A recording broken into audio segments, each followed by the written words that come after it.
আমরা নারায়ণগঞ্জ থেকে আসছেন, কতজন আসছেন আপনারা? আমরা দুই গাড়ি দুই বাস। আনুমানিক কতজন হবে? 100 বেশি হইব 100 বেশি হইব। এক ট্রেন মানে 3 দিন হইবে। হ্যাঁ, 3 দিন এক দ্বারা চলবে প্রতিটা আবার আরেকটা মানে এই তারিখে না মানে এটা ভরাটা হয় আরেকটা পরে। কিন্তু দুইটা হবে ইজতেমা, দুইটা ইজতেমা। শিওর আপনারা? 1-2 ফেব্রুয়ারি এবং হচ্ছে গভর্নমেন্ট থেকে আরও একটা সিদ্ধান্ত হয়েছে যে ইজতেমা এবার দুইটা হচ্ছে, ঠিক আছে। তো হচ্ছে প্রথম পর্বের তো যেহেতু আপনারা কাজ করতেছেন, এই কাজের প্রেক্ষাপটগুলো জানানোর জন্য আমরা আর কি জানতে চাচ্ছিলাম কাজের কী অবস্থা এবং হচ্ছে কাজ এই কমপ্লিট করতে আর কয়দিন সময় লাগবে, মানে হচ্ছে আপনার কতজন ব্যক্তি আপনারা এখানে কাজ করতেছেন এগুলো বলা জানার জন্য আর কি। আলহামদুলিল্লাহ আমাদের কাজ চলতেছে, যতটুকুই হয় আমাদের যথাসময় ইজতেমা ইনশাল্লাহ হয়ে যায়।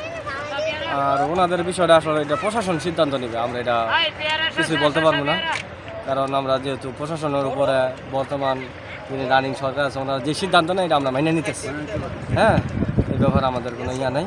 আর আমাদের কাজ চলতেছে, যতটুকু হইব আলহামদুলিল্লাহ আমাদের যথাসময় ইজতেমা হয়ে যাবে। আর যদি কোনো কাজ বাকিও থাকে আর যার যার ইজতেমা সামানা নিয়ে আসবো, নিয়ে এসে আমরা কাজ এই এরাটাই হ্যাঁ করে নিব। আচ্ছা, বুঝতে এই আমাদের ইয়া চলতেছে।